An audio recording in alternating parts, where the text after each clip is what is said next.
Hello, my friend. Today I will tell you another long-forgotten legend. Close your eyes and let the magic transport you to Middle-earth. Our journey begins. The moon hung low over the Anduin, a pale coin adrift in mist, and the ruins of Osgiliath slept beneath it, if such a place could still be said to sleep. The stones, once white and fair, were gray as ash, and the river whispered through the broken arches like a mourner at a tomb. It was there, in that city of ghosts, that two rangers of Ithilien came by stealth, bound by duty and by memory. Baranor was the younger of the two, lean, sharp-eyed, and scarcely past his 20th year. He moved with the careful grace of a hunter, though his breath quickened when his boots touched the cracked flagstones of the old causeway. Behind him came Harith, older and broader, a man who had seen Osgiliath whole and burning both. His face was lined, not only by years, but by the things he had heard in the dark, and things he wished he had not. Their captain, Faramir, had sent them on a simple errand, or so it had seemed at dawn. A map case had been lost in the skirmish 3 days past when orcs crossed the river under cover of fog. The case contained sketches of the ruined passages beneath Osgiliath, drawn by the rangers themselves. If found by the enemy, those maps could turn the tunnels into traps. So the errand was clear. Find the case, bring it home, and be done before nightfall. Yet night had come before they reached the city, and neither man wished to cross it after sunset. "We'll be quick," Baranor had said, "just the southern quarter by the dome." Harith had frowned. "Quick or not, the air here has gone foul. The Nazgûl passed this way yesterday. I heard its cry from Emin Arnon. The men there still flinch at shadows."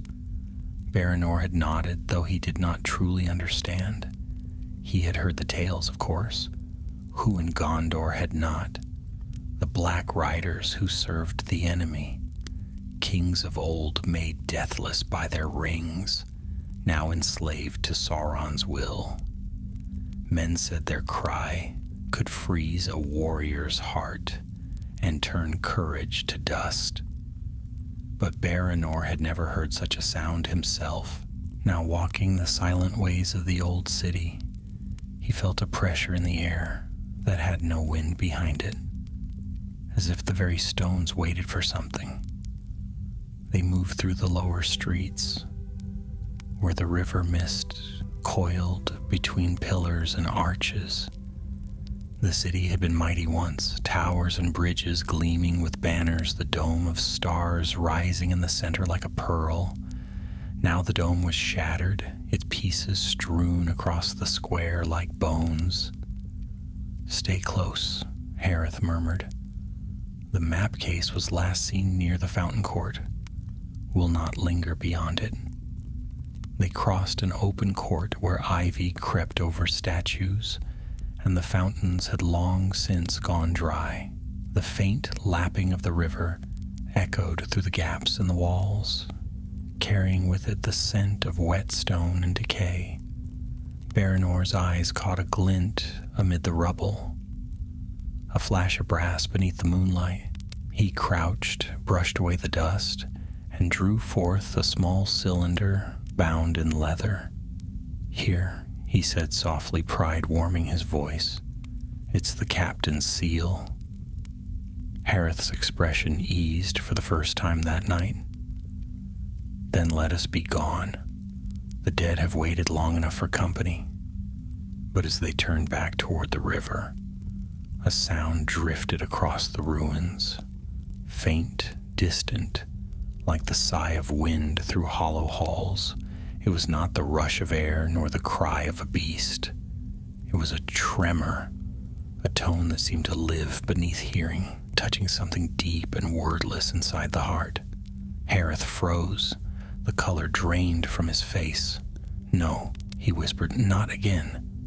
Baranor strained his ears. "What is it? I heard nothing." "Quiet," Hareth hissed, his voice shaking. "If you value your life, do not speak. Do not even breathe too loud." They crouched among the broken stones, the map case clutched tight. The air had grown heavy, thicker somehow, harder to draw. The mist over the river trembled, as though stirred by an unseen hand. Then it came again. Not a scream. Not truly. It was a presence that clawed its way into the mind, shaping itself into whatever fear lay buried deepest within. To Baranor, it was as if someone had whispered his name from the dark, not in mockery, but in knowing, as though the speaker could see through him, past all his strength and pride, to the small, frightened child who once hid beneath a table when thunder rolled over the white city. He gasped, gripping his temples. The sound was inside him, bending thought to its will. Hareth shuddered beside him. His lips moved soundlessly. "Ladon," he breathed. "My son." Baranor blinked, startled. "What?" But Hareth's eyes were distant now, glimmering with tears. "He's calling me. I hear him." Then Baranor saw it. A shadow moving through the mist, taller than any man, yet lighter than air. Its form shifted like smoke, cloaked in black, its face hidden beneath a hood. A crown gleamed faintly upon its brow, though no light touched it. The Nazgûl glided between the ruins, its long hands trailing the fog like claws through water. The stones themselves seemed to recoil from its passage. Baranor's every instinct screamed to run, yet his body would not obey. He could feel the weight of its gaze, though its eyes were empty hollows. It looked upon them and saw them wholly. Hareth took a trembling step forward. "Ladon," he whispered again, reaching into the mist. Baranor caught his arm. "That's not your son," he hissed. "That's it. It's playing with you." But Hareth did not seem to hear. His face was a mask of wonder and sorrow. "He's crying," he murmured. "He needs me." Then the Nazgûl turned its head. The faint, terrible whisper rose again. Not words, but command and despair. Baranor seized Hareth by the shoulders. "Run!" he cried. And somehow, through sheer will, his body obeyed. They fled through the maze of shattered streets, the wraith's presence following them like the shadow of death itself. Behind them, the whisper deepened into a growl that was not sound at all, but a pulse through the heart, as though the world itself recoiled from the creature's passing. They reached the broken archway that led to the river and stumbled down the steps into the dark. Baranor dared a glance back. The Nazgûl did not chase, not yet. It lingered, watching, as if amused by their flight. Then its hood turned eastward toward Mordor, and the voice faded. But the silence it left behind was worse, because once a man had heard that sound, whatever it truly was, silence never felt pure again. It always seemed to breathe. They did not stop running until their lungs burned, and the ruins fell behind them, swallowed by fog and moonlight. The river whispered somewhere to their right, a low, cold sound, and the reeds swayed beneath the touch of a wind that came from the east. Only when they reached a narrow archway, half buried in ivy, did Baranor dare to halt. He leaned against the stone, panting, the map case still clutched to his chest. His heart pounded so hard he thought the Nazgûl might hear it echo through the ruins. Hareth staggered beside him, bent low, one hand pressed to his head. His breath came ragged, like a man pulled from drowning. It wasn't real, he muttered hoarsely. That voice, it wasn't him. Baranor looked at him, eyes wide. "You spoke a name, Ladon, was that—" "My boy," Hareth whispered. "He fell in the defense of Osgiliath, 3 years gone. They told me the bridge took him when it fell." He swallowed, his gaze far away. "I heard his cry when the wraith passed over the city that day, and I heard it again tonight." Baranor's fingers tightened on the map case. "Then it knew. It knew what to show you." "Aye," Hareth's voice trembled. "That is their power. They do not scream, as men think. They speak, not to the ear, but to the heart. Each man hears what will unmake him." He straightened slowly, though his hands still shook. "We must not linger. That thing will return. They always do, when the will that drives them grows impatient." Baranor nodded, though his stomach turned at the thought. He had heard men talk of the ring wraiths with awe and dread, but now, having seen one with his own eyes, he understood that words could never carry its horror. It was not the shape or sound that terrified. It was the certainty that before it, the soul itself stood bare. They made their way through the tangle of fallen streets until they came to the river's edge. There, half hidden by reeds, lay the entrance to an old waterway, a tunnel built long ago when Osgiliath still ruled the realm. The opening yawned like a mouth in the earth, its stones slick with moss. "This will lead us beneath the city," said Hareth, drawing a torch from his pack. "If we move swiftly, we can reach the southern shore before dawn." Baranor hesitated at the threshold. The darkness within seemed deeper than night itself. "Are you sure of the way?" "I remember enough," Hareth replied, striking flint to steel. "Though the years have not been kind to these tunnels. Keep your courage close, lad, and your wits closer." The torch flared to life, throwing a wavering glow across the walls. Together they descended into the depths, their footsteps echoing in the narrow passage.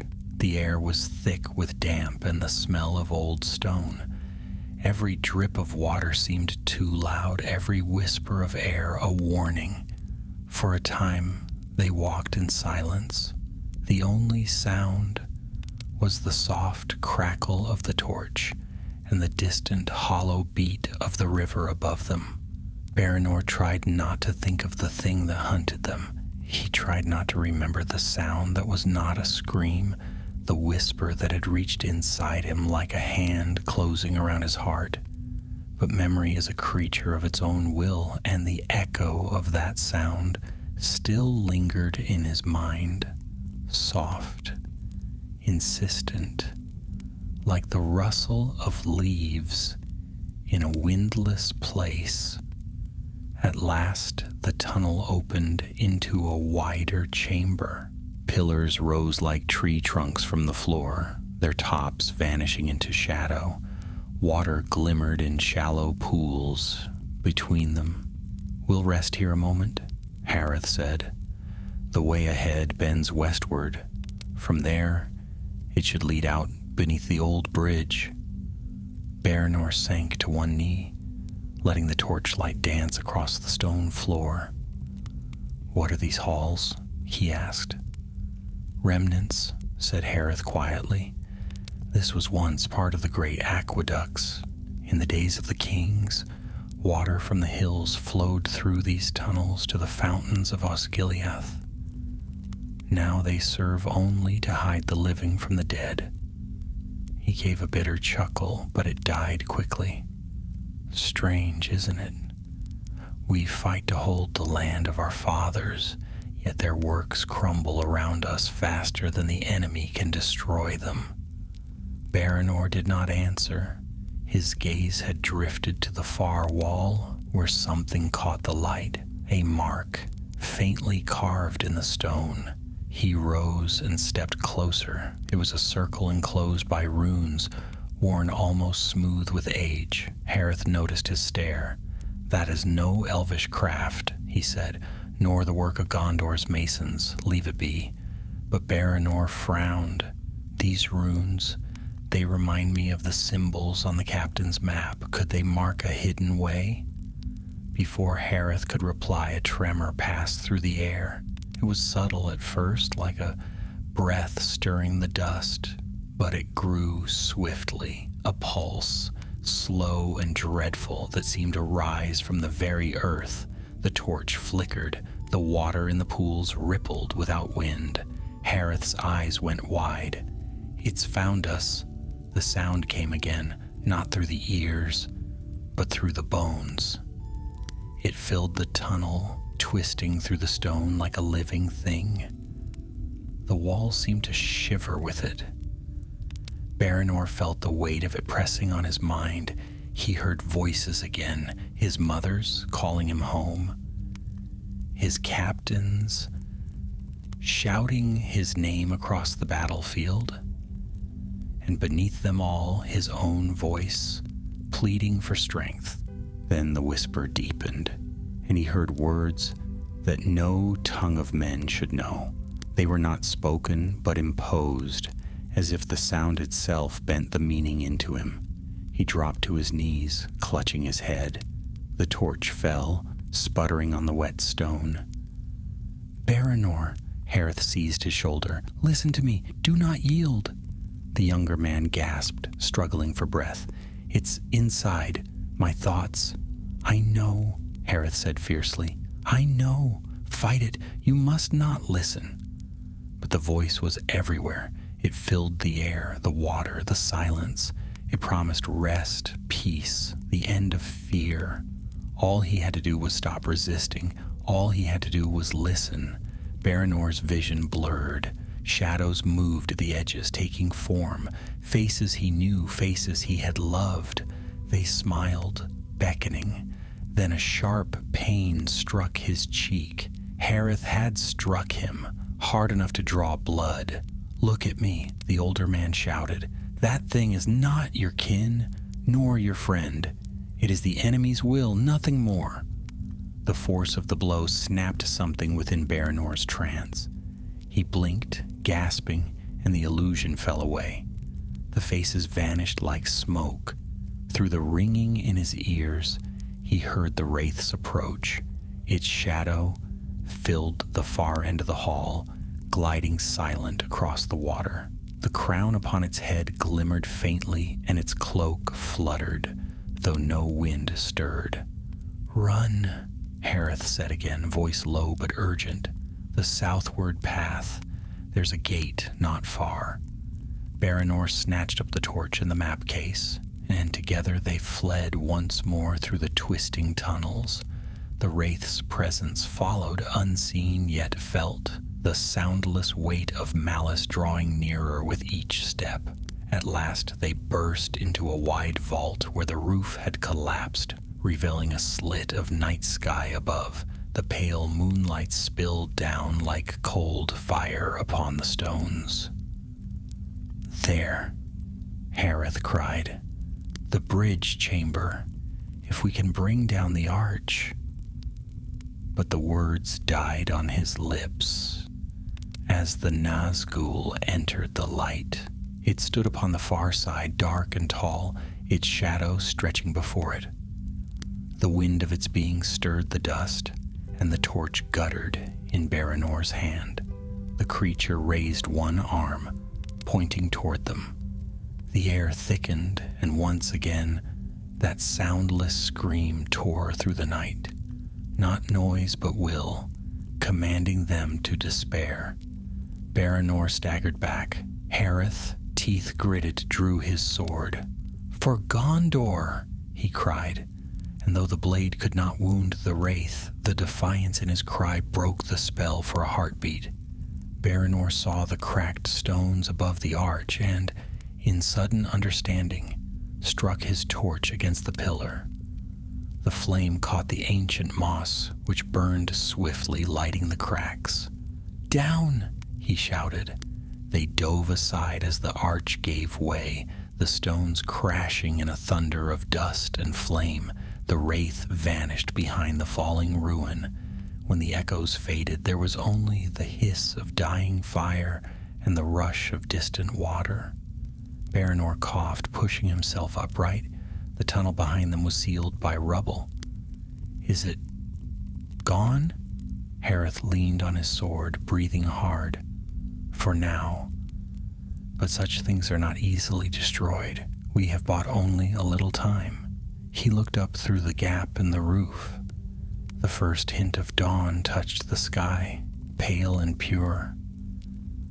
Come, he said softly, let us see the sun again while we may.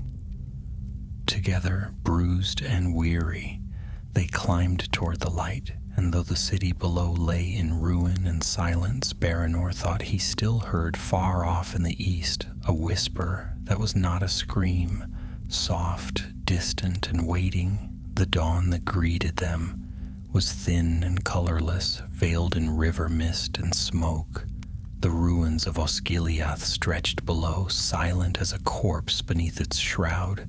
The eastern sky glowed faintly red, the hue of ash rather than sunrise, and a cold wind blew from Mordor's plain. Baranor climbed onto the broken ledge, pulling himself up by vines that had claimed the stone. His limbs trembled from the climb and the terror that still haunted him. When at last he reached the top, he turned to help Harith, whose older hands struggled with the loose rock. The veteran emerged coughing but alive, his face gray with dust. For a long while neither spoke. They stood upon the edge of a ruined bridge, its center fallen into the river below. Across the dark waters lay the eastern half of the city, a shadowed maze of towers and smoke, still haunted by the enemy's patrols. To the west, the woods of Ithilien beckoned, green and dim beyond the fog. We made it, Baranor said at last, his voice faint. We're free of it. Harith's eyes did not leave the ruins behind them. Free? No, lad, you don't walk free of such a thing. You only outrun its shadow, for a time. He sat heavily upon a fallen stone, wiping the sweat and grime from his brow. The morning light caught his hair, showing streaks of silver through the black. When it came before during the siege, I thought I had grown used to fear. I was wrong. That sound... He broke off, shuddering. Every man hears it different, they say. Some hear cries, some hear words. But it's the same end. You hear yourself as the wraith would have you, helpless, broken. Baranor turned away, unable to answer. His hands still trembled when he thought of the voice that had crept through his mind, gentle as silk, merciless as fire. He had felt it testing him, shaping his fear into words. Lay down your burden, it had whispered. There is peace in silence. He had almost believed it. The young ranger drew a deep breath, tasting the chill air. We should move. The others will think us dead if we don't return soon. Aye, Harith agreed, though his gaze lingered eastward, as if he feared turning his back on that half-ruined city. But we'll not take the road by the river. The Nazgûl hunts there. We'll go by the hidden paths. The deer trails through the reeds. Quieter, if slower, they descended the slope toward the water where the reeds grew thick and tall. The dawn deepened as they went, light spilling across the river's surface, turning mist into gold. The peace of morning seemed to mock the terror they had fled, yet neither dared to trust it. Baranor glanced at the map case, still safe in his pack. Strange, he said softly. We nearly died for this scrap of leather and parchment. Not strange, said Harith. Necessary. Faramir sent us because he knows the cost of letting such knowledge fall to the enemy. The tunnels beneath Osgiliath reach farther than men remember. If the Dark Lord learns their ways, he'll strike at the heart of Ithilien. Baranor nodded, and yet he hesitated, watching the river flow past. If the wraiths can find us so easily, what hope has any of us? How can men fight such things? Harth gave a short laugh, though it held no mirth. Hope, lad, is not something we win by the sword.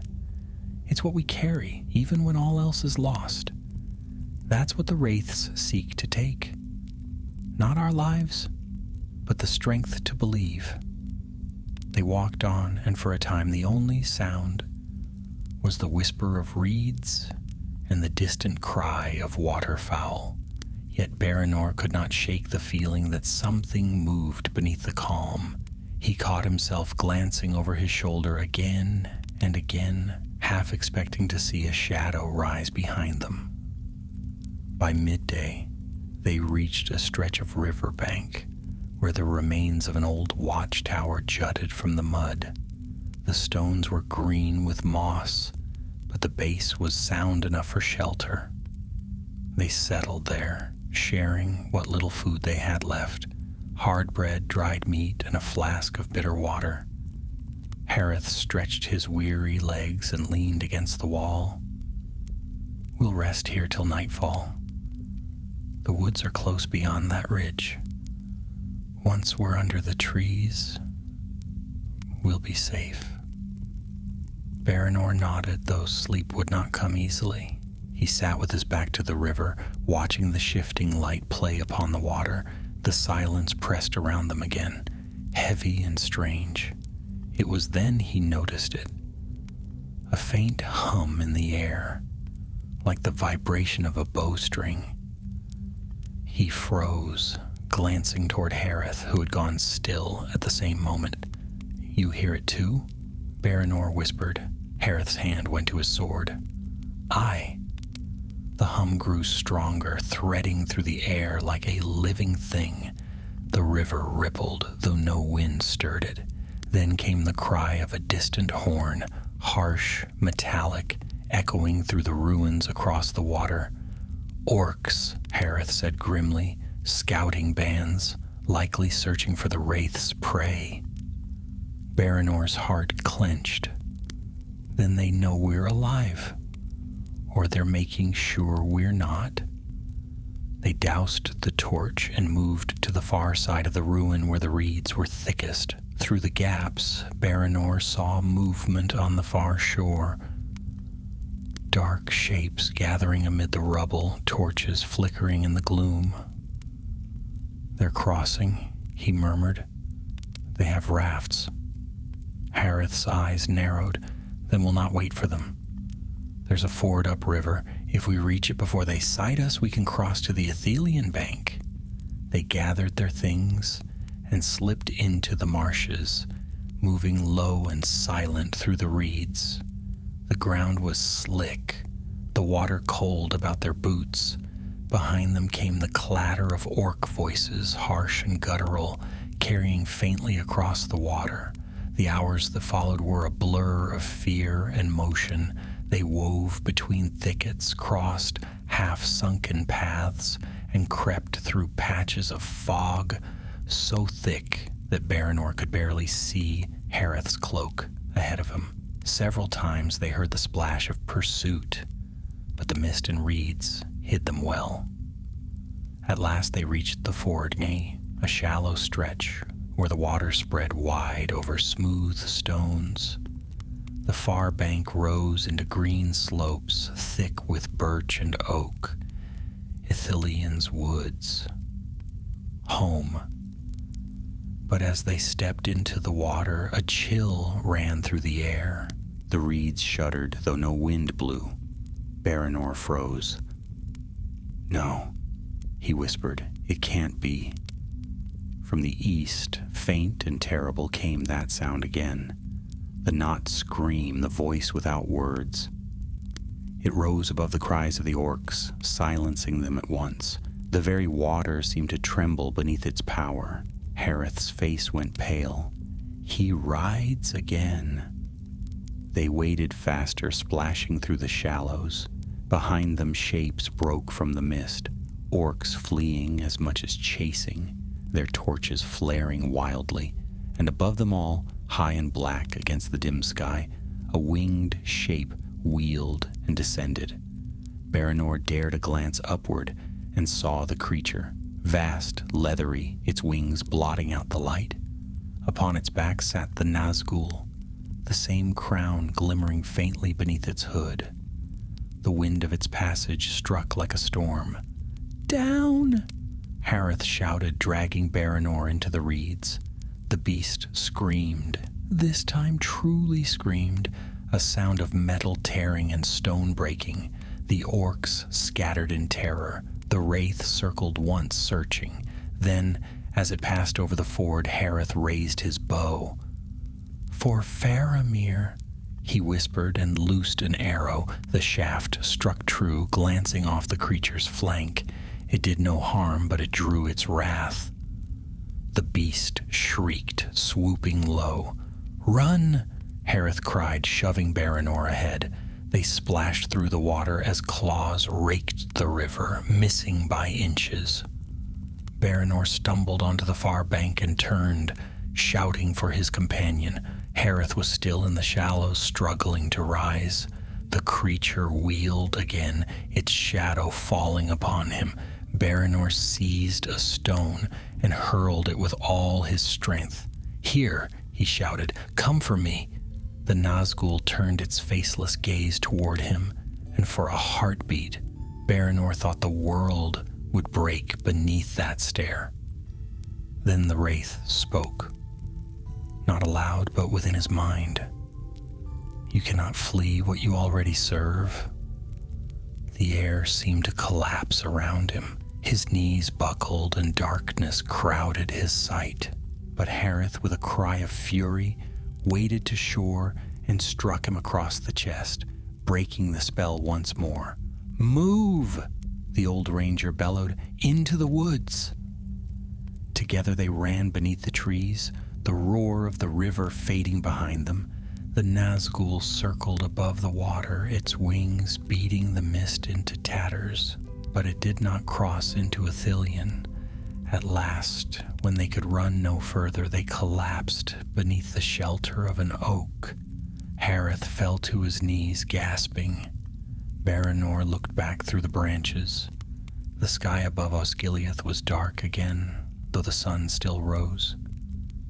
"What everyone hears when they hear a Nazgûl," Harith said between breaths, "is the sound of themselves breaking. Remember that, lad?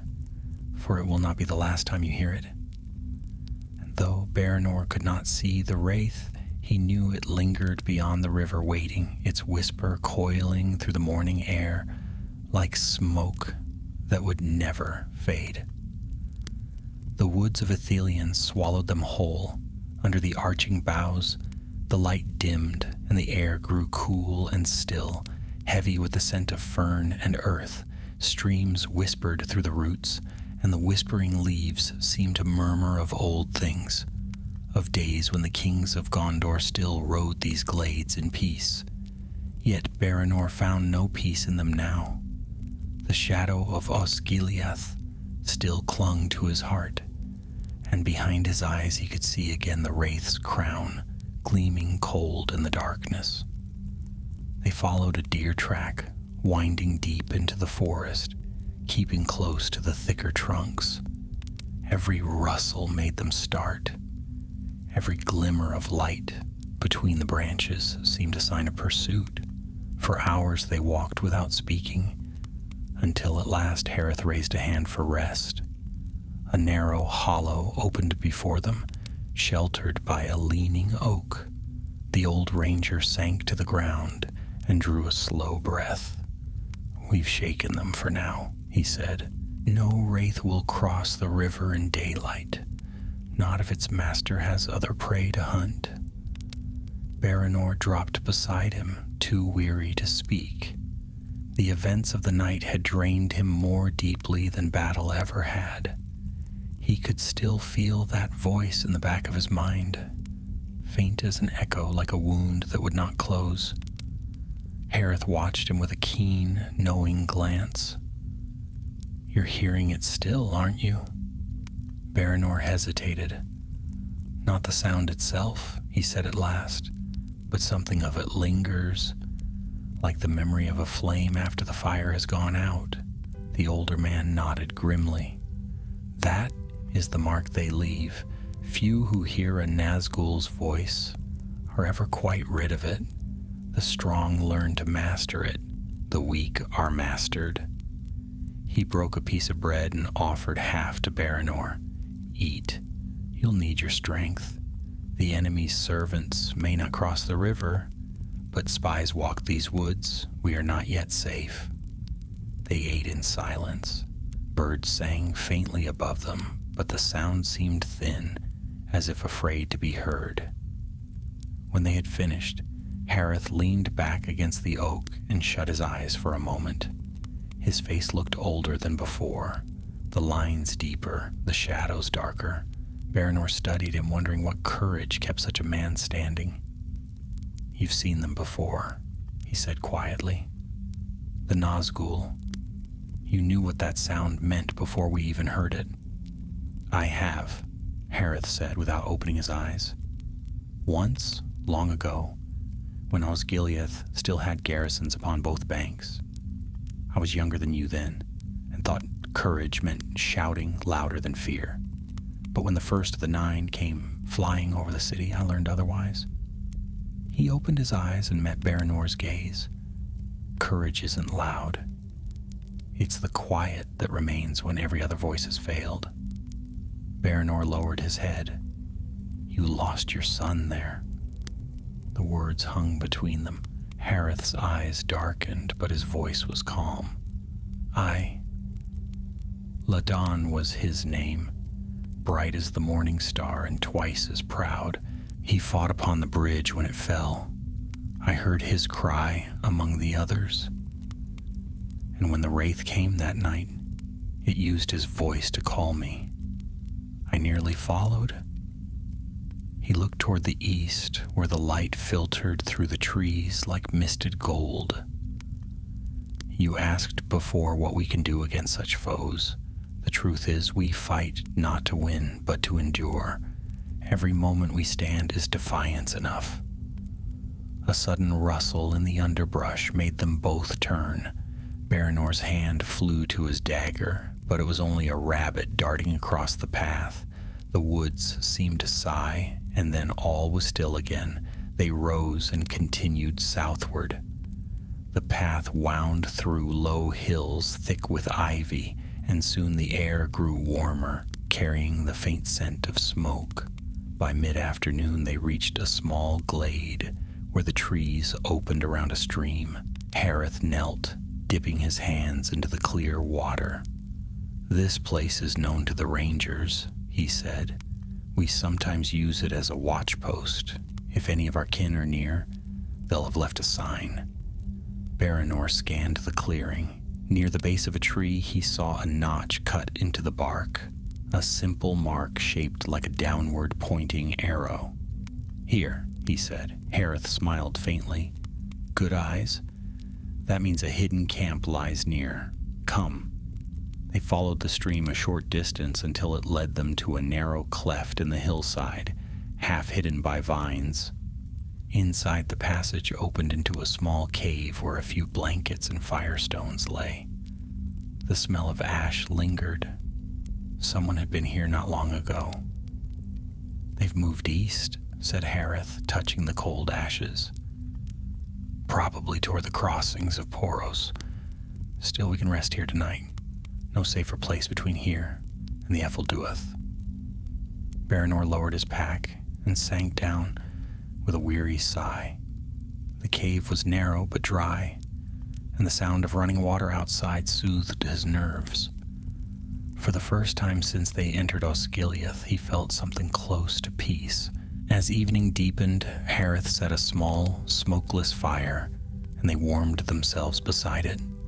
Outside, the forest darkened, and the cries of night birds echoed faintly through the trees. After a long silence, Baranor spoke.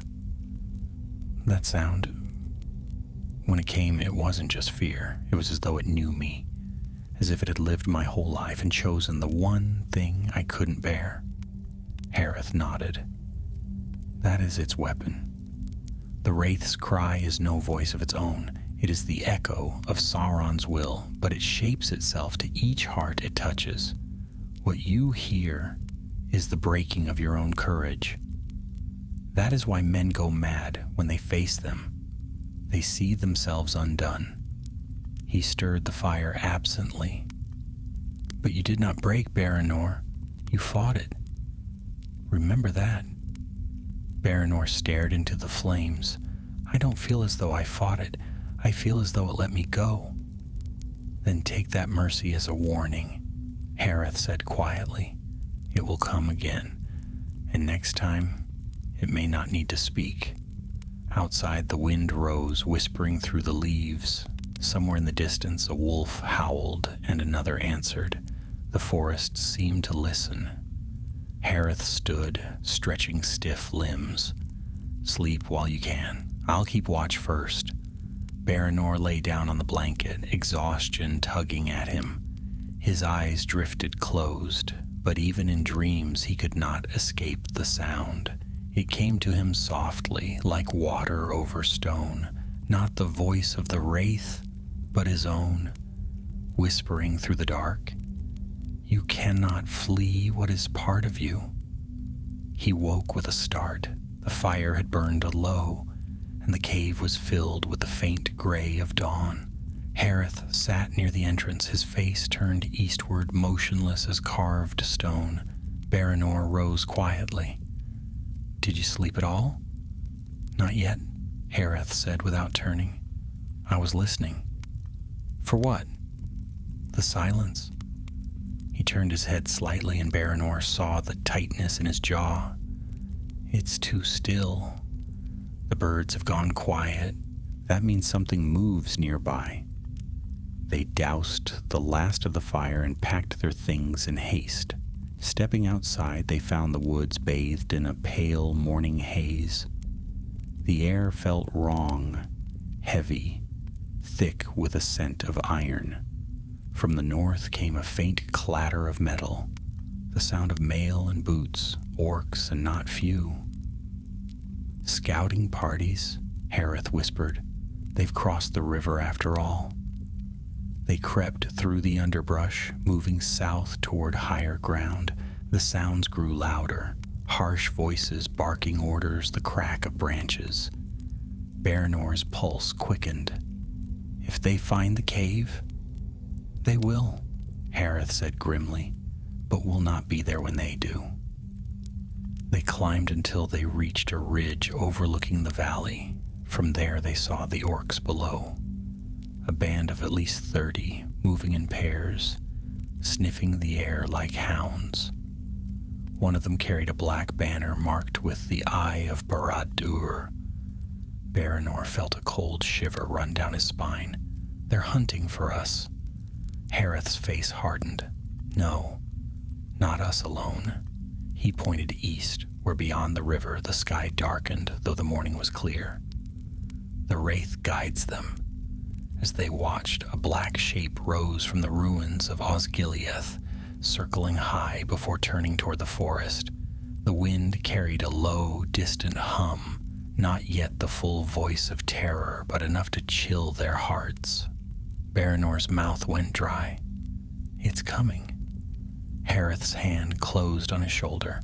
Then we do as Faramir taught us. We move unseen, we endure, and we remember that light still lives, even when shadow grows long. They turned and vanished into the deeper woods as the shadow passed over the trees. Above them, the Nazgûl's cry rolled through the morning, not loud, but deep, like thunder beneath the earth. And to Baranor, it no longer sounded like death. It sounded like a promise, one that waited for him to keep. They moved south through the day, pressed by a dread that grew with every hour. The forest thickened around them, its canopy dimming the sunlight to a green gloom. The air was close, heavy with the musk of wet soil and old leaves. Somewhere to the north, faint and far, came the dull beat of war drums. The sound traveled strangely, as though carried on some breath not of wind. Baranor and Hareth walked in silence. Neither spoke of the black shape that had risen from Osgiliath that morning, nor of the dread that had followed them since, yet both felt it, like a memory that would not fade. At last, near midday, they reached a rise where the trees thinned, giving view over the southern plain. From there they could see the shimmer of the Anduin winding west. Broad and gleaming in the sun, the land rolled gently toward it, bright with grass and scattered copses. For a moment it seemed peaceful, almost untouched by war. Baranor drew a long breath of the open air. "We've left the shadow behind," he said, half to convince himself. Hareth only shook his head. "You cannot leave it behind," he said quietly. "It clings to the soul like a stain. You'll learn that if you live long enough." Baranor said nothing. He had no wish to argue, and even less to remember the voice that still murmured faintly in his dreams. They pressed on until they reached the edge of the woods, where a small stream cut a path toward the river. Here Hareth called a halt. "We'll rest till sundown," he said. "Then we'll cross the plains under night. The moon will rise late. It'll hide us from any who still follow." They sat beside the water, eating what little remained of their food. The stream was cool and clear, and Baranor drank deeply, though he could not shake the sense that eyes watched him from the shadows. When at last the sun fell low and gold light slanted through the trees, Hareth rose.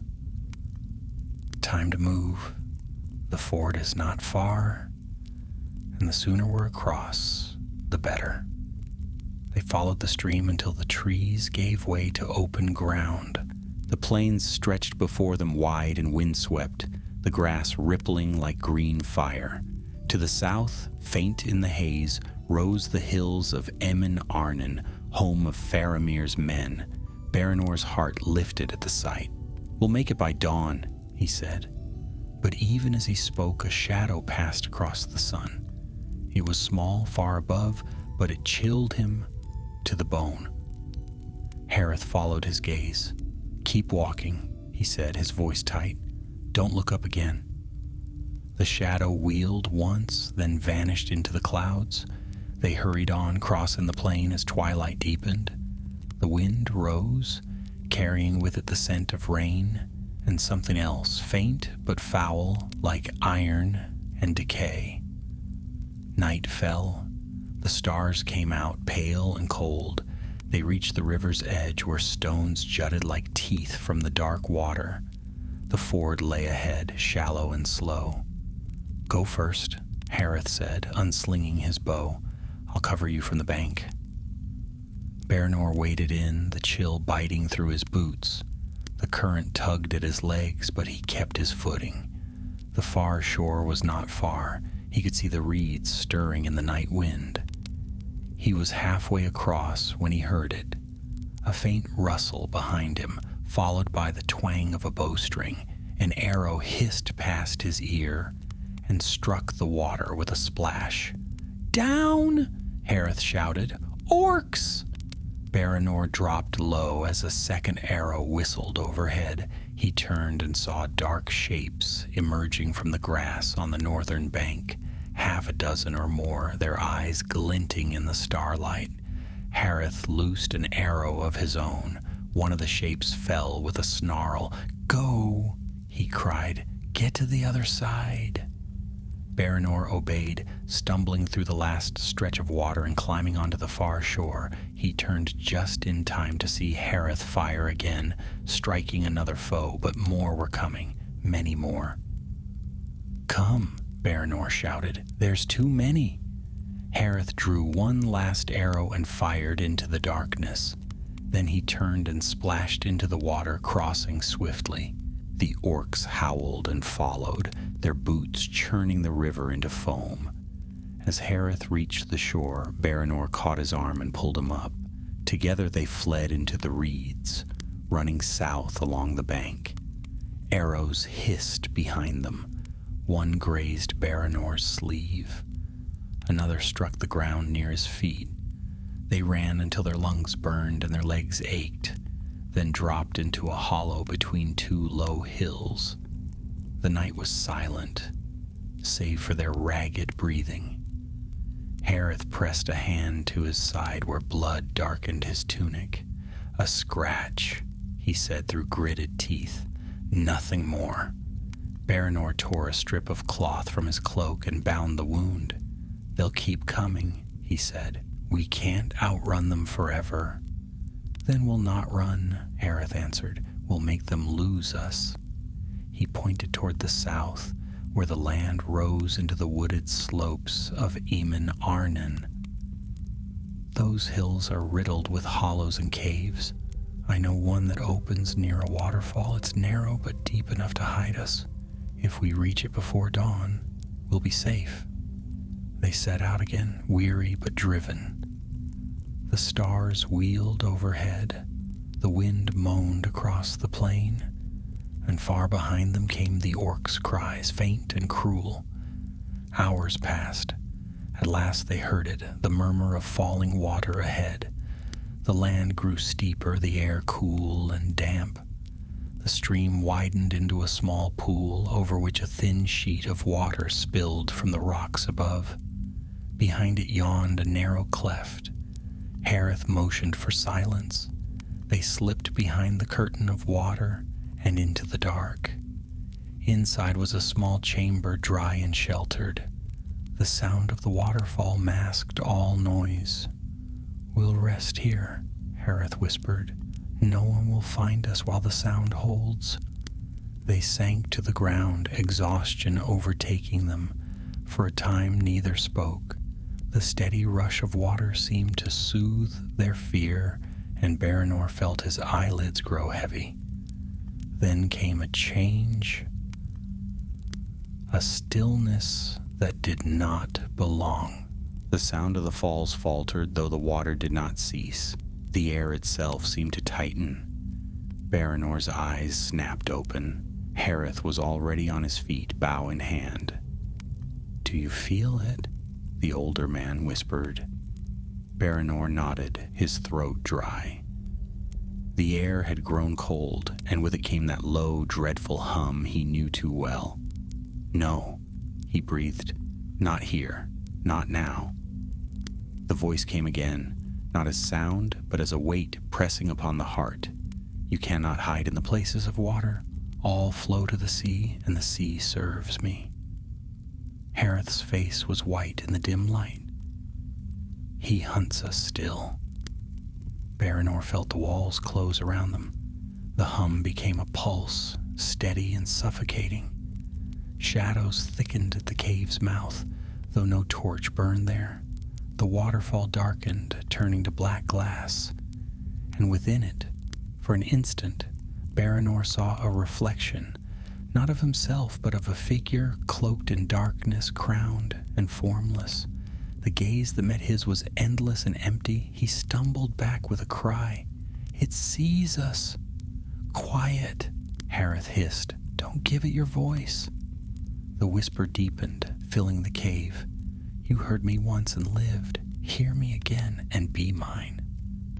Hareth drew his sword, though it trembled in his grasp. "Stand firm, lad. Remember what Faramir taught us. Fear can be mastered." Baranor forced himself to breathe. He thought of the white city, of the sun rising over its towers, of the courage that had sent him into Osgiliath in the first place. He clung to that memory as the shadow pressed closer. And then, like light piercing a storm, another sound broke through, the cry of a horn. Far to the south, clear, strong, and pure, the shadow recoiled, the hum faded, and the cave filled again with the sound of falling water. Hareth's shoulders sagged. "The rangers," he said softly. "Our kin are near." Baranor fell to his knees, trembling. Outside, dawn's first light touched the edge of the hills. The wraith was gone, but its presence lingered like frost after night. "What everyone hears when they hear a Nazgûl," Harith said, staring at the fading shadows, "is not death itself. It is the part of them that wishes for it." Baranor said nothing. He only listened to the water, cold and clear, and wondered how long the silence would last before the voice returned again. When dawn came again, the world seemed washed of color. Mist hung low over the hills of Emin Arnon, pale and thick, muting all sound, save the steady murmur of the waterfall. Baranor awoke to find the fire cold, and Harith already at the cave's mouth, bow in hand, peering through the veil of mist as though it hid the face of an enemy. The younger ranger rose, stiff and sore, and joined him. "Do you think it's gone?" he asked quietly. Harith did not answer at once. His eyes swept the hills with the wary patience of one who had hunted both beasts and men. "Gone?" he said at last, his voice low.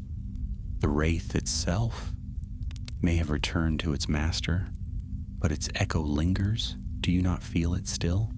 The air here is heavy. The birds will not sing. That is its doing." Baranor listened. Indeed, the silence was strange, too deep, too perfect. Even the water seemed to fall more softly than before. "How far is the nearest outpost?" he asked. "Half a day's march south if we move swiftly," said Harith.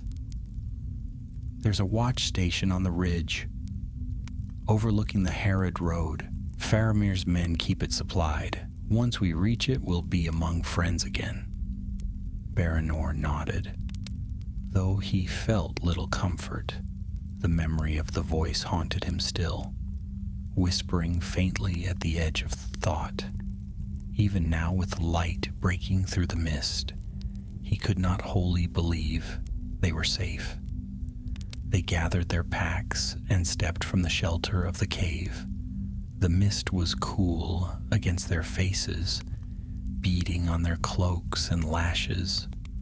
The grass beneath their boots was slick, and the air smelled of rain. They followed the stream southward, keeping close to the ridges where the ground rose firm. The forest was thinner here, the trees older and spaced wide apart, their roots twisting through the soil like the limbs of sleeping giants. From time to time, Harith paused to mark their trail, cutting small signs into the bark, a ranger's code known only to their kin. By noon, the mist began to lift, and sunlight spilled through the branches. Birds returned to the air, their songs timid at first, then stronger, as if courage had been lent to them by the day. The warmth was a balm after so many nights of fear. For a while they walked in silence, each lost in thought. Baranor's mind wandered to his comrades in Ithilien, men he had trained beside, laughed with, shared bread and danger. Were they safe? Had Faramir sent others into the ruins after them? He hoped not. Osgiliath devoured those who lingered there. He glanced at Harith. The older man's face was set, his jaw tight. The wound in his side had darkened the cloth. Though he spoke nothing of pain, Baranor had come to respect him more deeply than he could say. Beneath Harith's gruffness there was a steadiness, like bedrock beneath shifting sand. At last Baranor broke the silence. "When you said the wraith's cry is the sound of the part of us that wishes for death, did you mean it?" Harith gave him a sidelong glance. "I did. But how can that be? I wanted to live more than ever when I heard it." The older ranger shook his head. "No, you fought to live. There's a difference. That thing's voice reaches into the deepest places of a man's heart and shows him the peace that comes of surrender. Every creature fears pain. The wraith's gift is to make that fear sound like comfort. Baranor frowned, thinking. Then it shows each man a different thing. Aye, said Hareth. To me, it was my son calling. To you, something else. But the root is the same. It speaks the shape of despair. Each heart knows best. They walked on, and for a time there was no sound but the sigh of wind in the grass. The hills rolled gently before them, and beyond, the great river gleamed silver in the sun. Toward evening, clouds began to gather in the east. The air grew close, heavy with the scent of rain. They reached the edge of a ravine where an old bridge of stone spanned a narrow chasm. The water below foamed white between dark rocks, and the sound of it echoed through the valley. This way, said Hareth. The outpost lies 2 miles beyond. They crossed carefully. The stones were slick with moss, and the wind rose as they reached the middle. Baranor paused, glancing down into the depths. A strange dizziness took him then, as if something unseen stirred below the rushing water. For an instant he thought he heard it, the faint hum, like a voice speaking from beneath the riverbed. He froze. Hareth. The older man turned. What is it? Baranor shook his head. I thought I heard... And then it came again. A whisper, low and distant, threading through the sound of the water. He could not make out the words, but his blood ran cold. Hareth's face darkened. Move, he said, quickly now. They hurried across, the wind howling at their backs. When they reached the far side, Baranor glanced once more into the chasm, but the water was dark and still again. Hareth spat into the grass. He toys with us. The wraith may be far, but his shadow lingers. Come. No halting until we reach the ridge. They climbed through the thickening dusk. The path wound upward between tall oaks, their trunks black against the dim sky. Thunder rumbled far away. The scent of rain grew stronger. At last, near nightfall, they saw it, the faint glimmer of firelight upon the hilltop. Relief washed over Baranor. The outpost, he breathed. Hareth's eyes narrowed. Keep low. We'll be sure before we show ourselves. They crept closer, moving from tree to tree. The glow came from a hollow, surrounded by brush, where a small watchfire burned beneath a makeshift roof of branches. 2 figures sat beside it, their cloaks gray and travel-worn. The white star of Gondor gleamed faintly on their shoulders. Hareth's tension eased. He stepped into the open, raising a hand. Men of Ithilien, Hareth of the Third Company. The rangers at the fire started up, drawing their blades, but when they saw his face, their surprise turned to joy. Hareth, by the valor, we thought you lost, one of them cried, clasping his arm. Captain Faramir feared the worst when you did not return. Nearly was, Hareth said grimly. We've been hunted from Osgiliath to here. The Nazgûl rides again. The men's faces paled. One of the 9? You saw it? Baranor nodded, too weary for words. Then you must speak to the captain at once, said the ranger.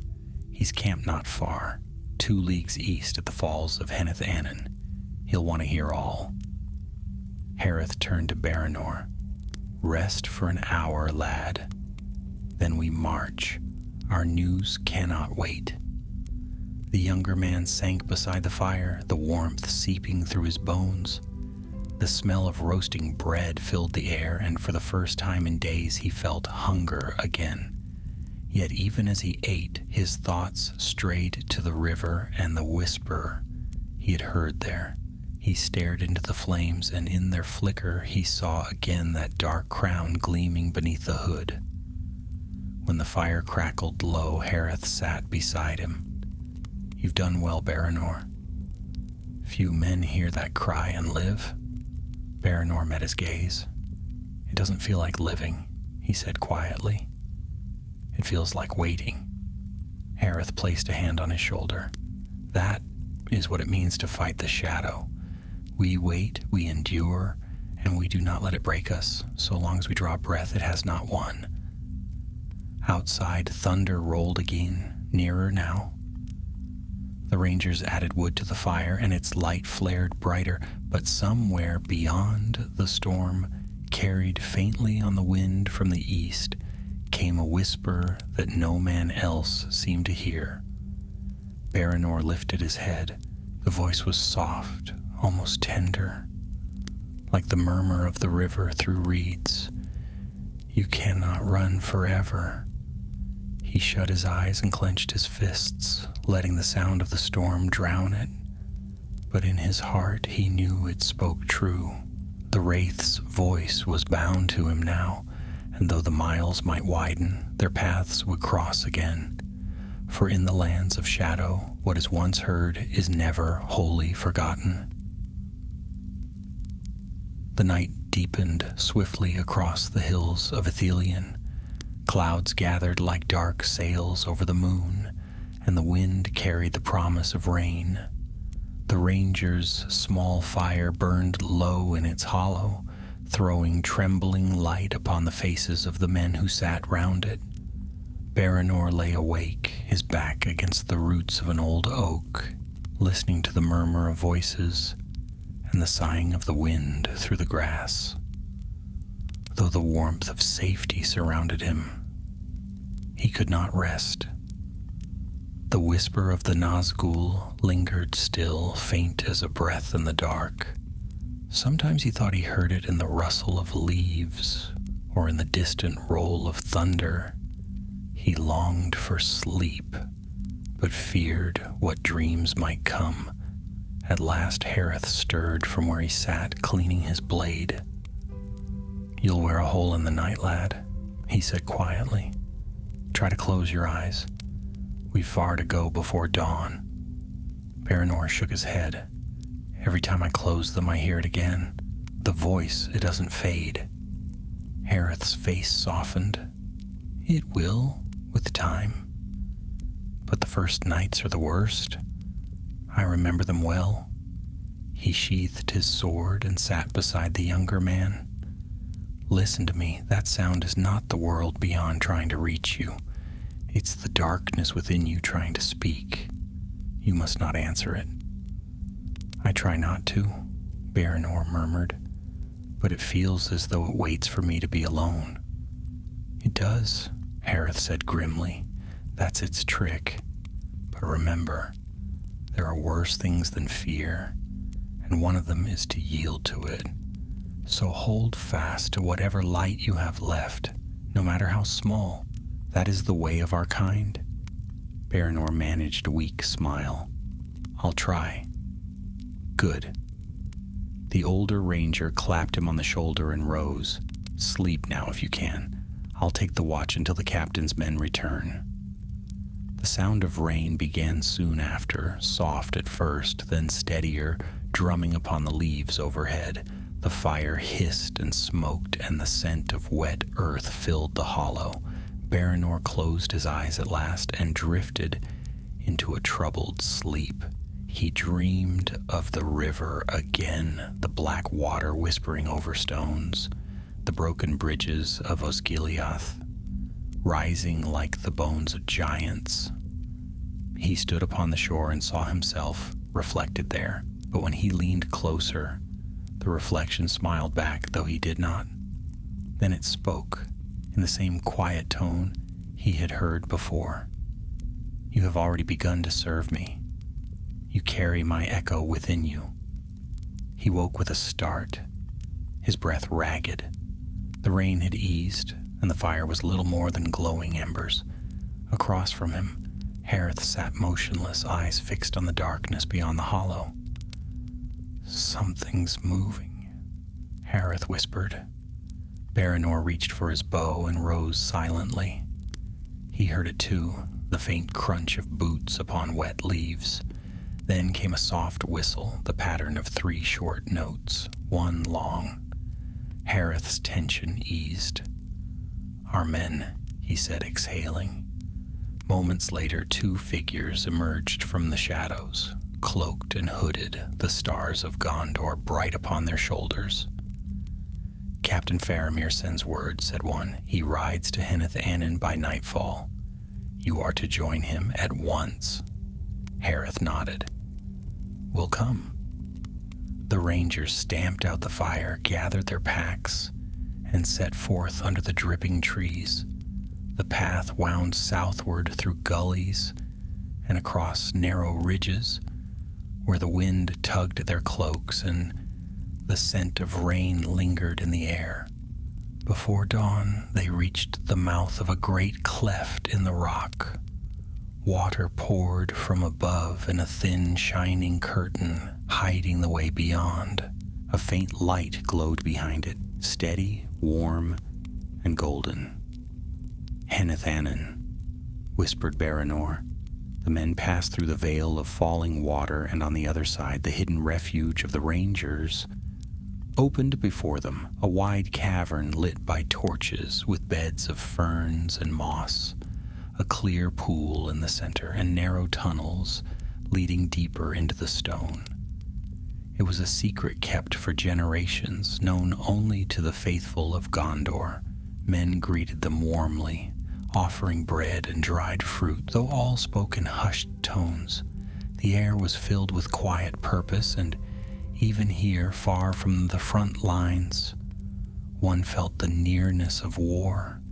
At the far end of the cave, beneath a great stone arch, stood Faramir, captain of Ithilien. He was taller than Baranor had imagined, though slender of build, with eyes gray as a winter sea. His cloak was plain, his bearing calm, but there was strength in him, the kind that did not shout but endured. He turned as they approached. "Hareth," he said, and a small smile touched his lips. "I had begun to fear you lost." "Nearly was, my lord," Hareth replied, bowing his head. "But the Valor saw fit to spare us. We bring word from Osgiliath." "Then speak it," said Faramir, his voice gentle but firm, "and leave nothing untold." Hareth recounted all, their mission to recover the map, the ambush, the coming of the Wraith, and the flight through the tunnels. He spoke plainly without flourish, and when he finished, the silence in the cave was deep. Faramir stood long in thought. "You did well to bring the maps," he said at last. "And to live after facing one of the 9, that is no small feat." His gaze shifted to Baranor. "You were with him?" "Yes, my lord," Baranor said, his voice low. "I heard the cry. I saw it." "And what did you hear, young ranger?" Baranor hesitated. "Not words, my lord. Only a voice that seemed to know my heart. It promised rest, peace. But it was not peace, it was emptiness." Faramir's expression softened. "Aye, that is ever their way. The Nazgûl break the will by offering the comfort of despair. Yet if you can name the lie for what it is, you have already resisted it." He turned to Hareth. "We have reports of orcs crossing near the Poros. I fear this wraith you met hunts more than stragglers. It seeks something or someone. If it crossed the river so soon after Sauron's great assault, it does not act idly." "Then we must move carefully," Hareth said. "Its shadow still lies heavy on these lands." Faramir nodded. "Rest tonight. Tomorrow we shall decide our course." The men bowed and withdrew. Baranor followed Hareth to a small alcove where furs had been laid. Exhaustion weighed upon him, but when he closed his eyes, sleep did not come easily. He thought of the captain's calm voice, of the steady fire in his eyes. There was something in Faramir that reminded him of light seen through storm clouds, fragile yet unyielding. When at last he drifted toward slumber, the dream returned. He stood upon a plain of ash beneath a sky without stars. Before him rose a tower, black as night, its crown wreathed in flame. From its heights came the voice, again echoing through the void. You think yourself free, little ranger? You are already marked. My servants leave their trace upon the soul, and yours is mine to claim. Baranor cried out, but his voice made no sound. Then a new light bloomed in the east, clear, white, and strong. It spread across the plain, scattering shadow. He woke with a gasp, heart pounding, the image of that light still burning behind his eyes. Harith stirred beside him. Another dream? Baranor nodded. Good, the older man said quietly. Dreams mean the darkness has not yet taken your mind. Hold fast to them no matter how grim. Outside, the first light of dawn filtered through the waterfall, turning the cavern to gold. Somewhere above, the sun rose over the hills of Gondor. For a brief moment, the fear that had followed them seemed far away, held at bay by the strength of men who would not yield. Yet Baranor knew it was not gone. It waited beyond the river, patient and unseen. And when next the cry of the Nazgûl rose over the land, he would hear it not as a stranger's voice, but as the echo of his own. Morning came bright and sharp in the hidden halls of Henneth Annen. The sunlight filtered through the falling veil of water, broke into 1,000 scattered beams that painted the cave in silver and gold. Baranor woke to the sound of footsteps and the soft murmur of voices. The rangers were already astir, moving with quiet purpose, their cloaks gray as mist, their faces grave. Harith stood nearby, fastening his belt, his wound freshly bound. He looked tired, yet there was a steadiness in him that no night's terror could shake. Up, lad, he said. The captain will speak with us again before the noon meal. He means to send word to Minas Tirith. Baranor rose, stretching stiff limbs. The air smelled of damp stone and pine resin. For the first time in many days, he felt warmth that did not come from fear or fire. They shared a meal of bread and dried fruit, washed down with cool water from the spring. Around them, the rangers prepared for departure, checking bows, sharpening knives, and wrapping food for travel. The murmur of their talk echoed softly in the stone hall. Though danger still hung like a shadow, there was a quiet resolve in each face. Faramir appeared from one of the inner tunnels. His step was unhurried, his bearing calm, yet when he entered, all stood at once. The captain of Ithilien did not need to raise his voice for silence. He greeted Harith and Baranor with a nod. You have both done Gondor great service, he said. Your report confirms what our scouts feared, that one of the 9 now hunts openly in these lands, and where one walks, others may soon follow. Harith bowed slightly. Then what would you have us do, my lord? Faramir's gaze shifted to the veil of water that guarded the cave's mouth. Beyond it, the world lay bright, yet the light seemed to him fragile, as though it might shatter beneath unseen hands. We cannot yet strike against the Wraith, he said slowly, but we can learn its purpose. It did not come merely to slay. It searches for what we must discover. He turned to Baranor. You said it spoke to you. Did it name anything, any place or object? Baranor hesitated. The memory of that whisper sent a coldness down his spine. No, my lord, it spoke only to my fear. Yet when it first came, it searched the ruins as if for something hidden. It lingered near the Dome of Stars. Faramir's expression darkened. The Dome of Stars.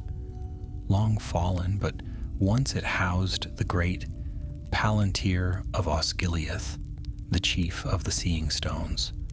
The stone itself was lost to the river generations ago, yet if the Wraith believes it still lies beneath those ruins, then Sauron seeks to recover what was once his, Harith said grimly. Perhaps, Faramir answered, or perhaps he fears that we might. Either way, the danger is plain. If the enemy's servants scour the riverbed, we must reach it first, or destroy what they seek. Baranor looked up sharply. Destroy it? Could such a thing be done? Faramir met his gaze. Few know the true nature of the Palantiri. They were wrought by the Eldar of old, beyond the skill of men. Yet some among us still guard knowledge of their making. I have read that, though the stone itself may not be shattered by mortal hands, it can be buried in the deep places of the world, beyond the reach of any power save the Valar. That may be our only hope. He paused, his eyes thoughtful. Baranor, you know the ruins better than any now living. You will guide us back across the river. Harith, you will command the scouts. I shall send a small company, no more than a dozen. We move at dusk. Baranor's heart tightened. We are to return to Osgiliath? Yes, said Faramir quietly. To the place you escaped. You have already looked into the shadow and lived. That courage may yet serve us again. There was no protest to make. Baranor bowed his head, though dread coiled within him. When the meeting ended, preparations began swiftly. The chosen rangers gathered their gear, ropes, oil, torches, and sealed jars of powder meant to crumble stone. Baranor stood apart, tightening the straps of his pack. Harith joined him, carrying 2 bows and a small leather pouch. Take this, Harith said, handing him the pouch. Inside lay a silver pendant, small and plain. It was my son's. Ladon carried it into battle. It may bring luck, or at least memory. Baranor turned the pendant over in his hand. I cannot take this from you. You can, Harith said firmly. For luck, shared is better than luck kept. And besides, I'll have no need for it where we're going if you do not wear it first. Baranor clasped it around his neck, and for the first time since that terrible night in Osgiliath, he felt a small warmth stir within him. Thank you, he said. They left as the sun sank low. The company moved swiftly through the woods, silent as shadows. By nightfall, they reached the Anduin's bank. The river lay broad and dark, its surface silvered by moonlight. There were no words as they crossed. The water whispered around their knees, cold as the grave. Each man carried a part of the plan. Some bore rope, others oil and powder. Faramir himself walked last, his eyes fixed eastward, where the ruins loomed like broken teeth against the stars. When they reached the far shore, Harith raised a hand, signaling silence. The company moved into the shattered city, weaving through arches and fallen columns. Every sound seemed too loud, the scrape of a boot, the rattle of a loose stone. Baranor led them by memory, his steps sure despite the fear that gnawed at him. They reached what had once been the Dome of Stars. Only fragments remained, a ring of pillars, their tops broken, and beneath them a gaping pit filled with shadow. The air was heavy, thick with the smell of old ash. Faramir knelt beside the pit's edge, studying the dark water below. If the stone still lies here, it will be far beneath. Harith, ready the ropes. As the rangers obeyed, Baranor felt a chill pass over him. He turned and froze. A faint wind stirred through the ruins, carrying with it a whisper too familiar. You return to me, as all things must. Captain, he hissed, it's here. The air grew dense, the stars dimmed, and from the east a shadow moved between the columns, tall, black, and crowned, the Nazgûl. Its presence struck like ice in the blood. The torches flickered and died. Men stumbled, choking on terror. "Hold your ground!" Faramir's voice rang clear, cutting through the fear like steel. "Remember your oaths!" But the wraith's voice rose deeper, closer, and each man heard it differently. One dropped his bow, clutching his head. Another fell to his knees. Baranor felt it clawing at his mind, whispering of peace, of the end of pain. Yet this time something answered within him, not fear, but defiance. His hand closed around the silver pendant at his neck. "No," he whispered, "not again." He drew his sword and stepped forward, planting himself between the wraith and his captain. Light flared suddenly, the white fire of a torch Faramir had kindled from his own lamp. He held it high, and its brightness struck the Nazgûl like a blow. The creature recoiled, its shadow twisting. "Now," Faramir shouted, "cast the oil." Hareth hurled a jar into the pit. Flames roared upward as another struck, lighting the ruins with fierce light. The wraith shrieked, not sound, but something deeper, shaking the stones themselves. "Go," Faramir commanded, "back to the river." They fled through the blaze, the air thick with smoke and ash. Behind them the ruins burned, and the scream of the wraith echoed over the water, long, dreadful, and fading into the night. Only when they reached the far shore did they stop. The eastern sky glowed red, and the wind carried the smell of fire. Faramir turned to his men, his face pale but unbowed. "The dome is lost, and whatever lay beneath it with it. But we have bought Gondor a little time." Baranor sank to his knees, trembling, the pendant warm against his chest. Hareth stood beside him, breathing hard, his eyes fixed eastward. "What everyone hears when they hear a Nazgûl," he said softly, "is not its voice, but their own, speaking the words they fear most, and that is why its power is great." Faramir looked toward the rising smoke, "and that is why we must never listen."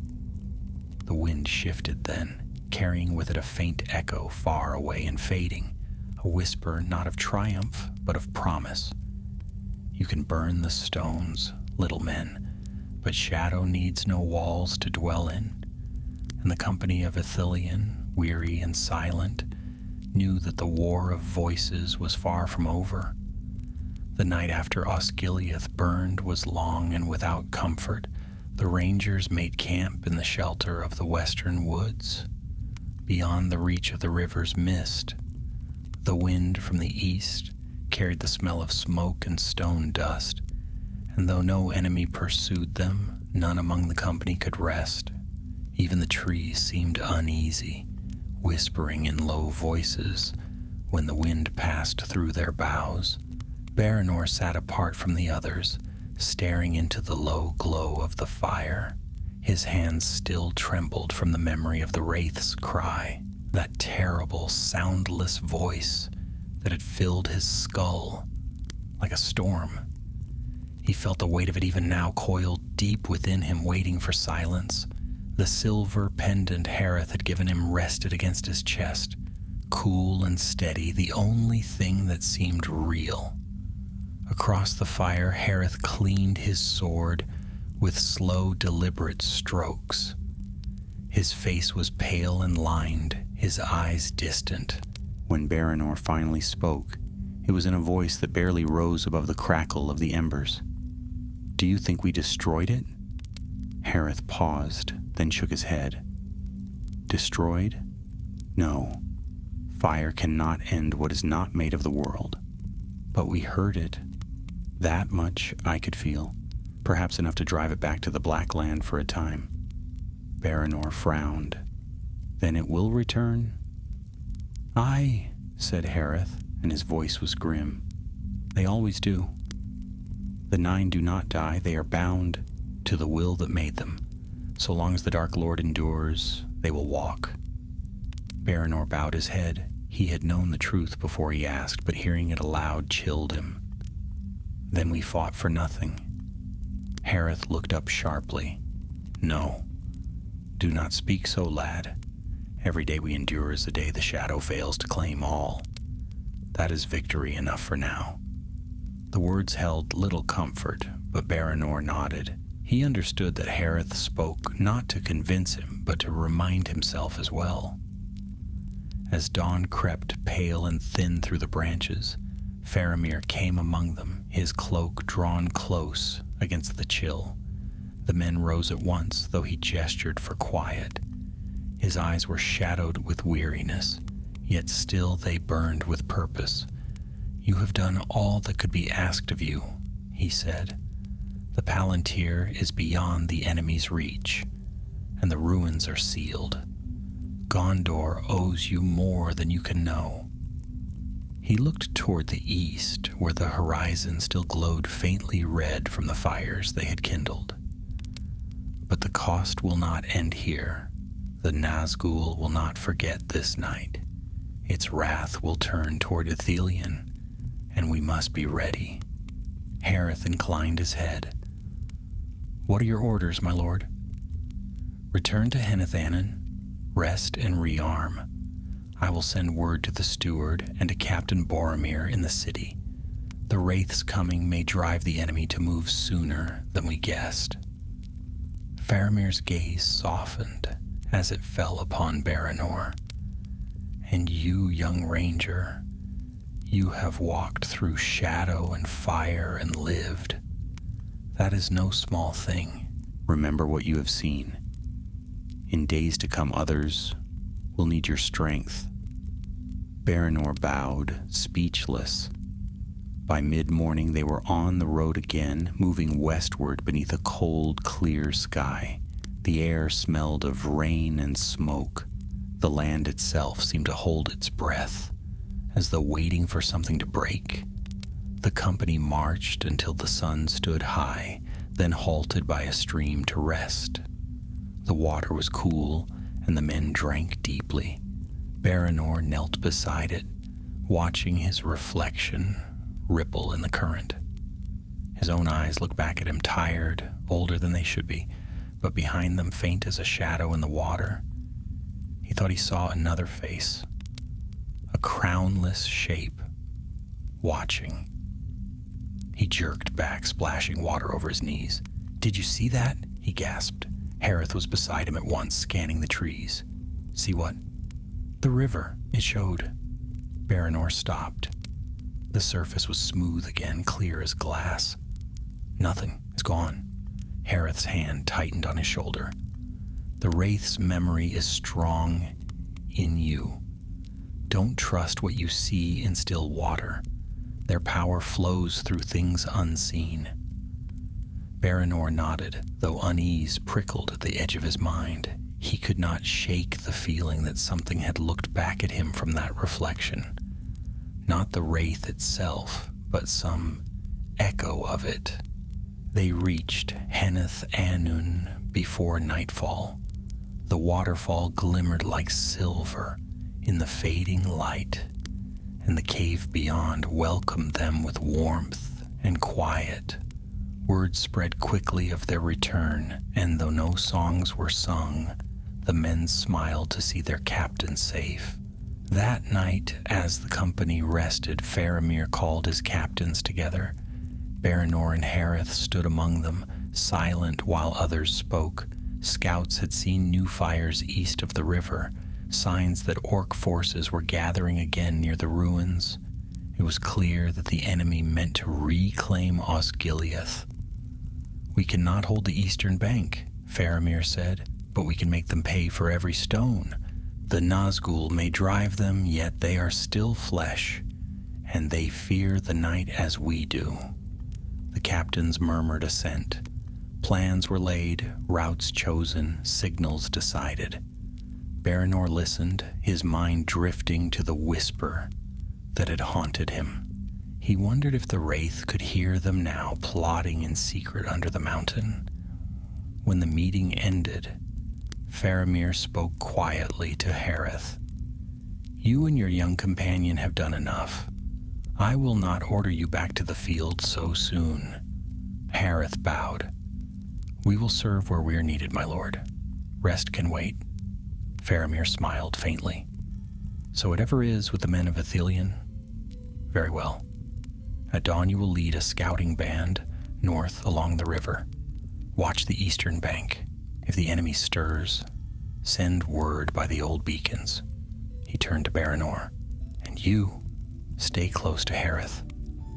Learn from him as you have learned from fear. Both are teachers, though one is crueler." That night, Baranor lay awake long after the others slept. The sound of falling water filled the cavern, soft and constant. He stared into the dark and thought of the Wraith's words, of the promise that shadow needs no walls to dwell in. Somewhere beyond the waterfall, thunder rumbled faintly. He rose and walked to the edge, gazing out at the night. The forest stretched away, black and silver beneath the moon. Nothing moved. Yet he felt it again. The sense of being watched, not by eyes, but by memory itself. He unclasped the pendant and held it in his palm. It was warm from his skin, glinting faintly in the moonlight. "You were right, Hareth," he whispered. "It does bring luck. I'm still alive." The wind sighed through the leaves, carrying a faint scent of rain. For a heartbeat, he thought he heard an answer, soft and distant, like a breath against his ear. For now, he looked up sharply, but there was only the night and the endless murmur of the falls. By dawn, the rain came. A steady, cold drizzle that turned the forest paths to silver.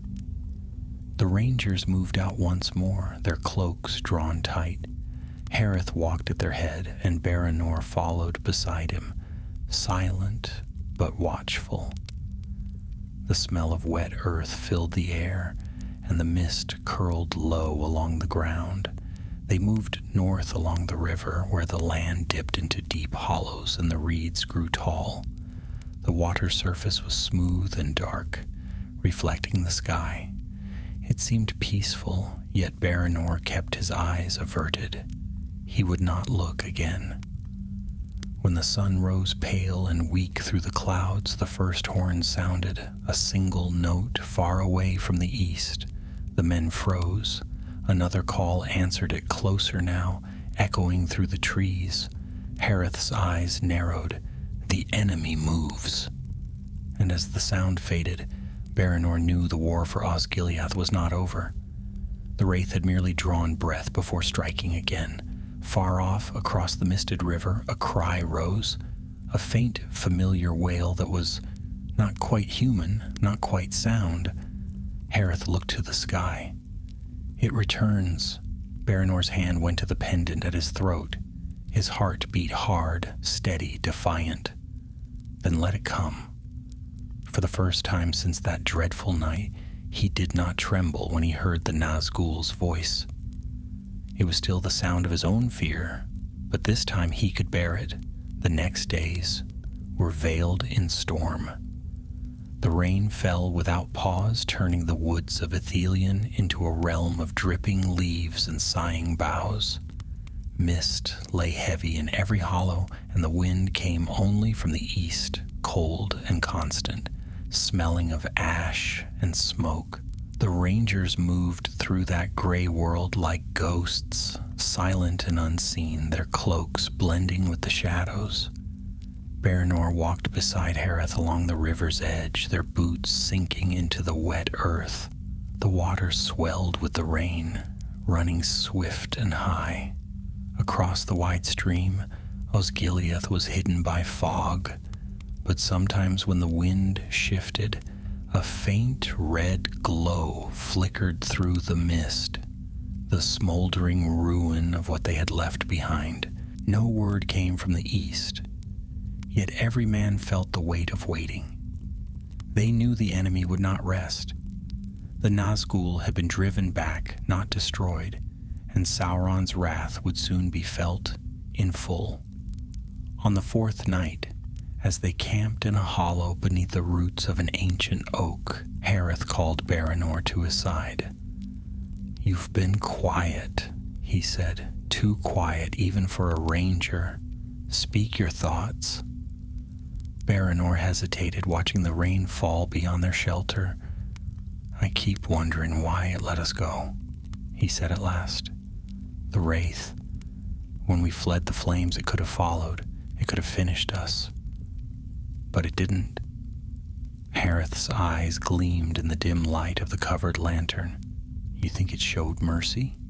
"No," Baranor answered quickly. "It doesn't know mercy, but it waited. That's worse." Hareth nodded slowly. "You may be right. The Nine do not waste their strength. It may have had other orders, or perhaps it saw something in you it wished to use." "In me?" Baranor frowned. Hareth studied him for a long moment.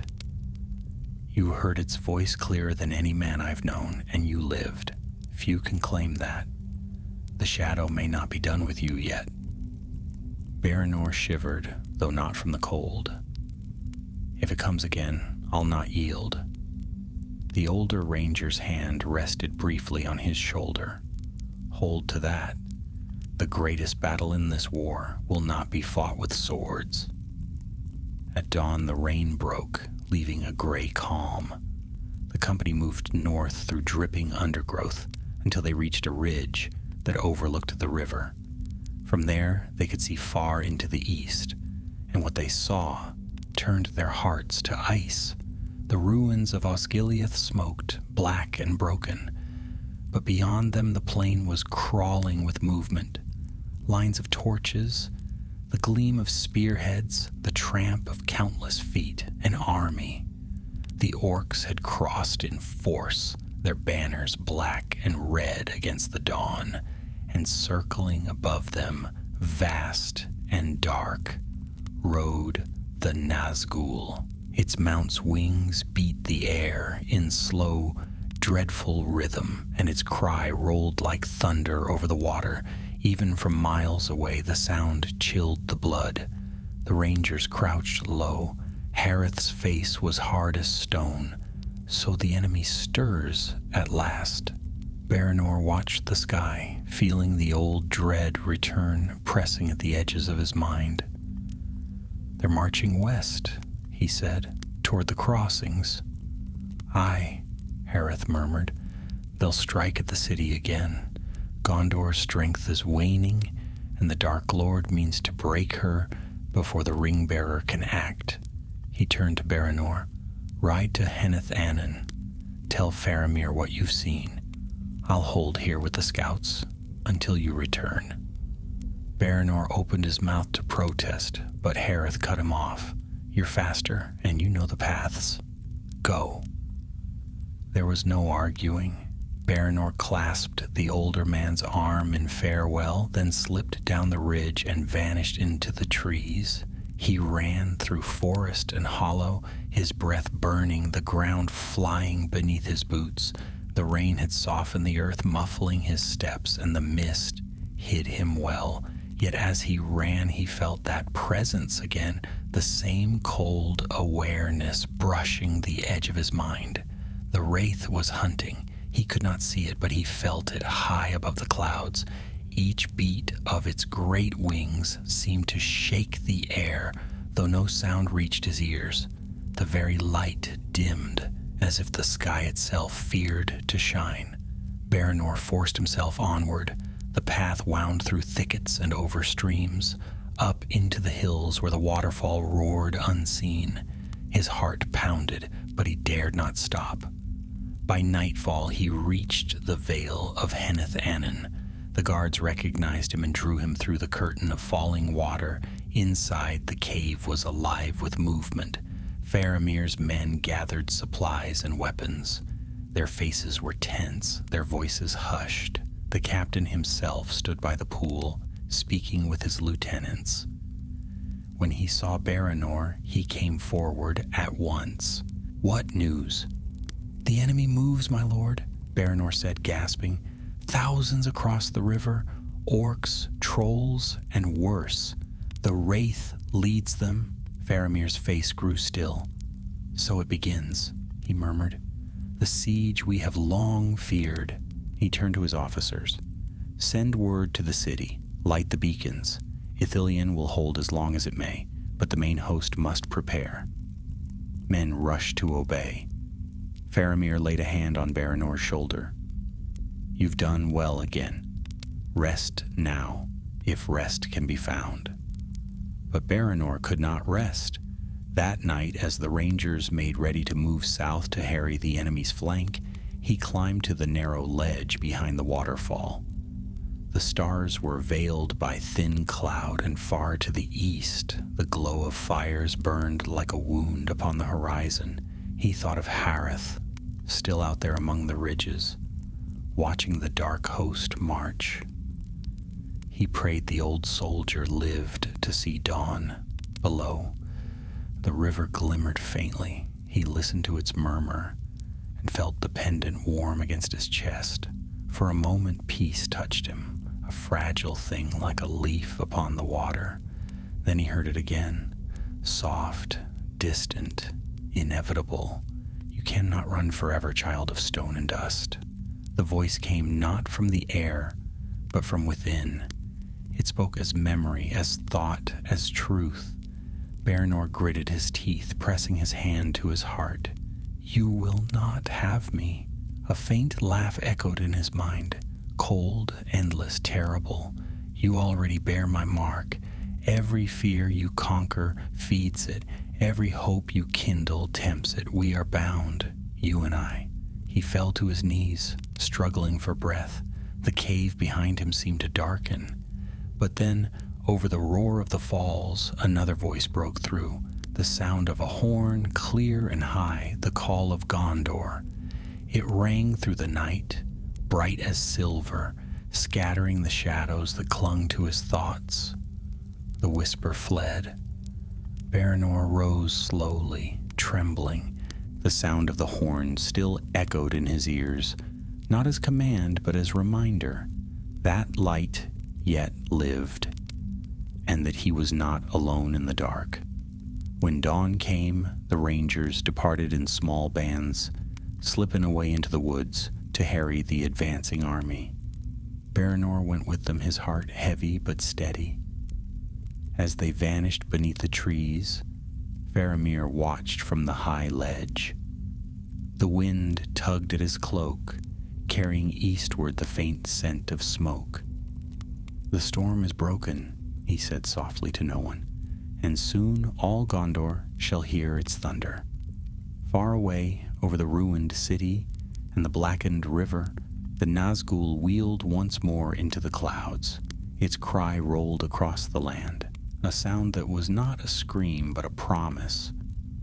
Baranor heard it as he ran through the forest, and this time it did not break him. It only reminded him that the fight was not yet done. And so the voice of shadow met the silence of men, and the war of wills went on beneath the weeping skies of Ithilien. "Perhaps," Hareth said, "if you let it. But you are not theirs to claim. Remember that." Baranor fell silent, watching the clouds drift across the face of the moon. Somewhere far off, thunder rumbled. It came with the storm. A wind rose suddenly from the east, sharp and cold. The trees shuddered, and the night grew thick with mist. From beyond the river, faint at first but swelling swiftly, came the sound that was not a sound, the cry of the Nazgûl. Every man in the camp froze. The horses whinnied and strained against their tethers. The air itself seemed to curdle with dread.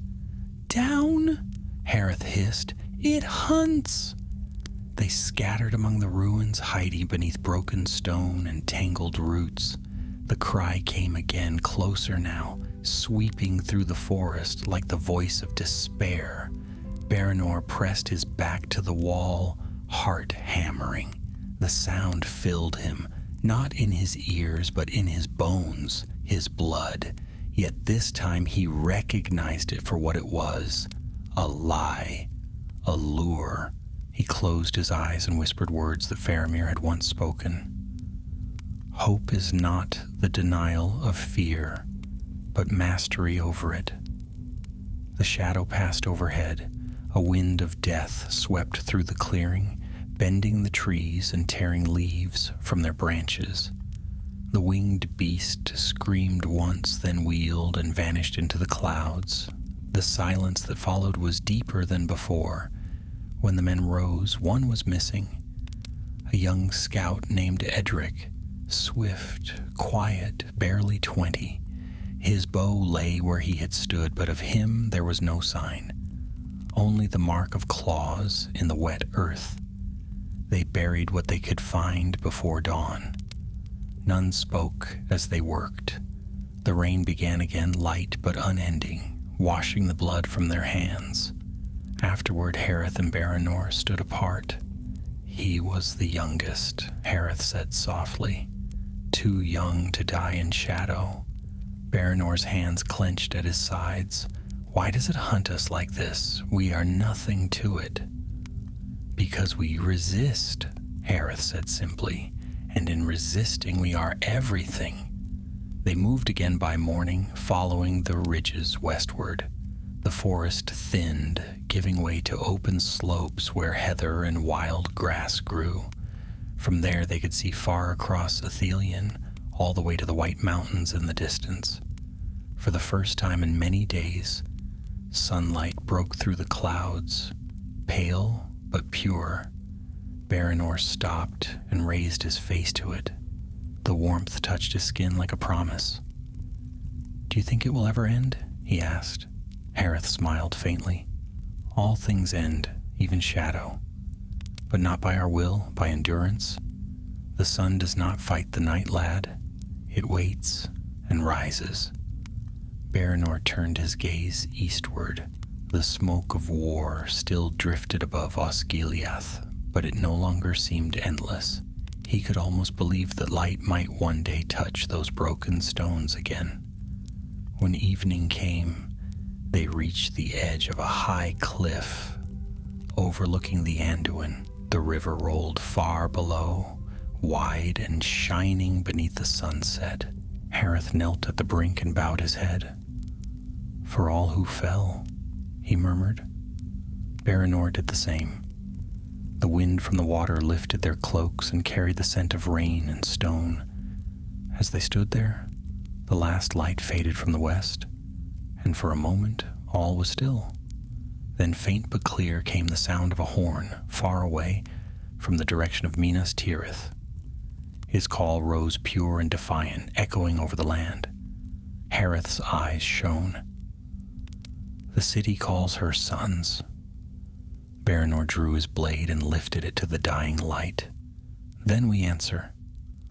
And though the cry of the Nazgûl yet haunted the wind, the men of Ithilien turned westward, their hearts steady, for they had learned what no darkness could unteach.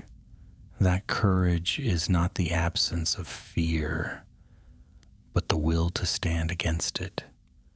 So they walked on beneath the shadow, into the gathering storm, bearing with them the light that would not die.